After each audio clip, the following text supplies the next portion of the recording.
ನಮಸ್ಕಾರ ಎಲ್ರಿಗೂ, welcome back to my channel Mane Kai ರುಚಿ.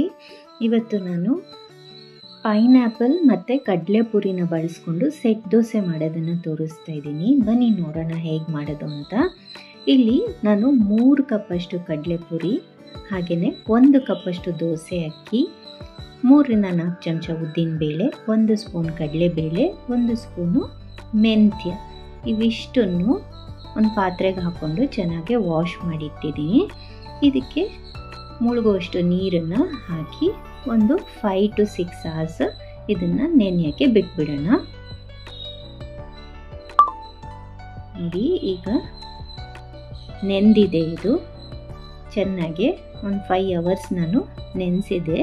ಈಗ ಇದನ್ನು ಪುನಃ ಇನ್ನೊಂದ್ಸಲ ವಾಶ್ ಮಾಡಿಕೊಂಡು ಮಿಕ್ಸಿ ಜಾರ್ಗೆ ಹಾಕ್ಕೊಂಡು ಸ್ಮೂತಾಗಿ ಮಾಮೂಲಿ ದೋಸೆ ಇಡ್ಲಿ ಹಿಟ್ಟಿಗೆಲ್ಲ ರುಬ್ತೀವಲ್ಲ ಅದೇ ರೀತಿ ರುಬ್ಕೋಬೇಕಾಗತ್ತೆ. ಸ್ಮೂತಾಗಿ ರುಬ್ಕೋಬೇಕು. ನಾನಿಲ್ಲಿ 2 ಸಲ ಜಾರ್ಗೆ ಹಾಕ್ಕೊಂಡು ರುಬ್ಕೊಂಡಿದ್ದೀನಿ. ರುಬ್ಬಿರೋದನ್ನೆಲ್ಲ ಒಂದು ಪಾತ್ರೆಗೆ ಹಾಕ್ಕೊಂಡು ನೋಡಿ, ಈ ರೀತಿ ಸ್ಮೂತಾಗಿ ರುಬ್ಕೋಬೇಕು. ಇದು ಆಗಿದೆ. ಇದನ್ನು 8 to 9 hours ನೆನೆಯೋಕ್ಕೆ ಬಿಟ್ಬಿಡೋಣ. ಫರ್ಮೆಂಟ್ ಆಗಬೇಕು. ನಾನು ಉಪ್ಪು ಹಾಕಿಲ್ಲ, ಇಲ್ಲಿ ಕಡಲೆಪುರಿಯಲ್ಲಿ ಉಪ್ಪಿರೋದ್ರಿಂದ ಉಪ್ಪು ಹಾಕಿಲ್ಲ. ಈಗ ನೆಕ್ಸ್ಟ್ ಡೇ ಮಾರ್ನಿಂಗು ನಾನು 1 ಪೈನಾಪಲ್ನ ಕಟ್ ಮಾಡಿ ಮಿಕ್ಸಿ ಜಾರ್ಗೆ ಹಾಕೋತಾ ಇದ್ದೀನಿ. ಇದನ್ನ ಒಂದು ಸ್ಮೂತ್ ಪೇಸ್ಟಾಗಿ ಮಾಡ್ಕೋಬೇಕು.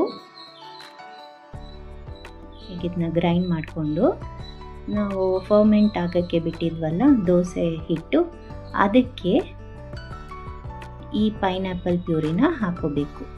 ನೋಡಿ, ದೋಸೆ ಹಿಟ್ಟು ಚೆನ್ನಾಗಿ ಉಬ್ಬಿ ಬಂದಿದೆ. ಇದನ್ನು ಫಸ್ಟು ಮಿಕ್ಸ್ ಮಾಡ್ಕೊಳ್ಳೋಣ. ಚೆನ್ನಾಗಿ ಒಂದ್ಸಲ ಮಿಕ್ಸ್ ಮಾಡ್ಕೊಂಡ್ಮೇಲೆ ಪೈನಾಪಲ್ ರುಬ್ಕೊಂಡಿದ್ವಲ್ಲ ಅದನ್ನು ಇದಕ್ಕೆ ಹಾಕಿ ನೀಟಾಗಿ ಮಿಕ್ಸ್ ಮಾಡ್ಕೊಳ್ಳೋಣ. ನೋಡಿ, ಈಗ ಹಾಕ್ತಾಯಿದ್ದೀನಿ.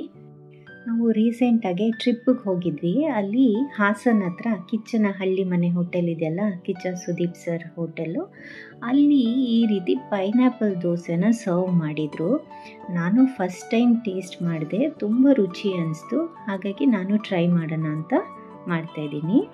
ಈಗ ನೋಡಿ, ಪೈನಾಪಲ್ ಎಲ್ಲ ಚೆನ್ನಾಗಿ ಮಿಕ್ಸ್ ಆಗಿ ಈಗ ಕಾದಿರೋ ತವ ಮೇಲೆ ಸುಮ್ಮನೆ ಇದು ಬೇರೆ ದೋಸೆ ಥರ ಹರಡಬಾರ್ದು. ಒಂದು ಸೌಟ್ ಹಾಕಿ ಈ ರೀತಿ ಮುಚ್ಚಳ ಮುಚ್ಚಿ ನಿಧಾನಕ್ಕೆ ಲೋ ಫ್ಲೇಮಲ್ಲಿ ಬೇಯಿಸ್ಕೋಬೇಕು. ನೋಡಿ, ತುಂಬಾ ಟೇಸ್ಟ್ ಚೆನ್ನಾಗಿತ್ತು. ಈ ರೀತಿ ಮುಚ್ಚಳ ಮುಚ್ಚಿ ಬೆಂದ ಮೇಲೆ ಸ್ವಲ್ಪ ಎಣ್ಣೆ ಅಥವಾ ತುಪ್ಪ ನಿಮಗೇನು ಬೇಕೋ ಅದನ್ನು ಹಾಕಿ ಇದನ್ನು ಫ್ಲಿಪ್ ಮಾಡಬೇಕು. ಕೆಲವರು ಸೆಟ್ ದೋಸೆ ಫ್ಲಿಪ್ ಮಾಡಿ ತಿನ್ನೋಕ್ಕೆ ಇಷ್ಟಪಡ್ತಾರೆ, 2 ಬದಿ ಬೇಯಿಸಿ ತಿನ್ನೋಕ್ಕೆ ಇಷ್ಟಪಡ್ತಾರೆ. ನಾನು 2 ಥರ ಮಾಡಿದ್ದೀನಿ. ತಿರುವಾಕಿದ್ರೆ ಅದು ಸ್ಪಾಂಜಿನೆಸ್ ಏನು ಬಂದಿರುತ್ತೆ ಅದು ಹೊಟ್ಟೋಗುತ್ತೆ. ಹಾಗೇ ಮಾಡಿದ್ರೆ ಚೆನ್ನಾಗಿರುತ್ತೆ. ಚಟ್ನಿ ಅಥವಾ ಸಾಗು ಇಂದ್ರ ಜೊತೆ ಬೇಕಾದರೂ ಇದನ್ನ ಸರ್ವ್ ಮಾಡ್ಬೋದು. ಒಂದು ಒಳ್ಳೆ ಬ್ರೇಕ್ಫಾಸ್ಟ್ ರೆಸಿಪಿ.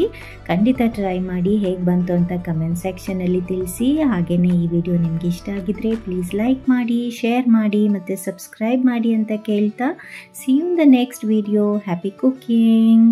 ಹಾಗೆಯೇ ಯಾರಾದರೂ ಸಬ್ಸ್ಕ್ರೈಬ್ ಮಾಡದೆ ನೋಡ್ತಾ ಇದ್ದರೆ ಪ್ಲೀಸ್ ಸಬ್ಸ್ಕ್ರೈಬ್ ಮಾಡಿಕೊಂಡು ಬೆಲ್ ಐಕನ್ನ ಕ್ಲಿಕ್ ಮಾಡಿ ನೋಡ್ಕೊಳ್ಳಿ ಅಂತ ಕೇಳ್ತೀನಿ. Thank you so much for watching.